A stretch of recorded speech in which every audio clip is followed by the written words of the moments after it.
एक छोटे से राज्य में दो भाई रहते थे। बड़ा भाई वीर जो बहुत ताकतवर था और छोटा भाई आरव जो दुबला पतला लेकिन बेहद बुद्धिमान था। गांव वाले हमेशा वीर की तारीफ करते थे, देखो कितना शक्तिशाली है, लेकिन आरव का मजाक उड़ाते, इसकी ताकत तो एक बच्चे जितनी भी नहीं। एक दिन राजा ने पूरे राज्य में ऐलान कराया, जो व्यक्ति जंगल में आतंक मचा रहे डाकुओं के सरदार को पकड़ कर लाएगा उसे 100 सोने की मुद्राएं और राज दरबार में सम्मान मिलेगा। यह सुनते ही वीर बोला, ये काम सिर्फ मेरी ताकत कर सकती है। आरव मुस्कुराया और बोला, कभी कभी जीत ताकत से नहीं बुद्धि से मिलती है। वीर हंस पड़ा, तू घर में बैठकर किताबें पढ़, जंगल मेरे लिए छोड़ दे। अगली सुबह वीर तलवार लेकर जंगल चला गया, लेकिन डाकुओं ने उसे चारों तरफ से घेर लिया। उसने बहादुरी से लड़ाई की, मगर संख्या ज्यादा थी। कुछ ही देर में वीर हार गया और उसे कैद कर लिया गया। जब यह खबर गांव पहुंची, सब घबरा गए। राजा ने कहा, अब कौन जाएगा? तभी आरव आगे आया। लोग फिर हंसने लगे, जो खुद तलवार ठीक से नहीं उठा सकता वो डाकुओं से लड़ेगा। लेकिन आरव बिना कुछ बोले जंगल की ओर निकल पड़ा। रास्ते में उसने जंगल का नक्शा देखा, पेड़ों पर बने निशानों को समझा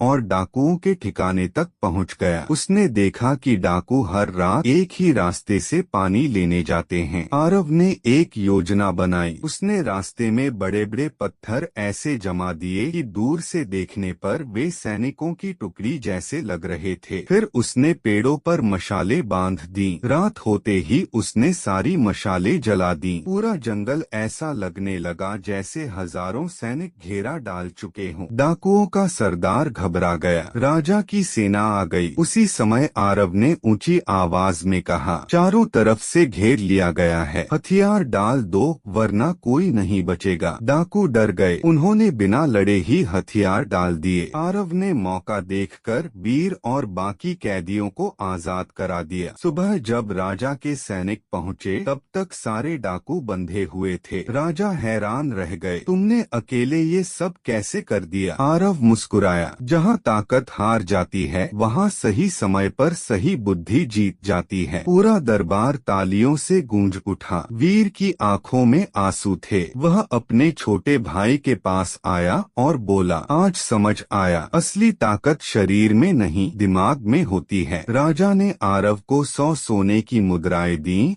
और उसे राज्य का मुख्य सलाहकार बना दिया। उस दिन के बाद गांव वालों ने किसी की ताकत नहीं, उसकी समझ और बुद्धिमानी की कदर करना शुरू कर दिया। क्योंकि इतिहास गवाह है, तलवार कई लड़ाइयाँ जीत सकती है, लेकिन बुद्धि पूरी दुनिया जीत सकती है। अगर आपको यह कहानी प्रेरणादायक लगे तो वीडियो को जरूर शेयर करें। हर कहानी में छुपा है एक सबक। जुड़िए कृष्णवेर्स AI के साथ।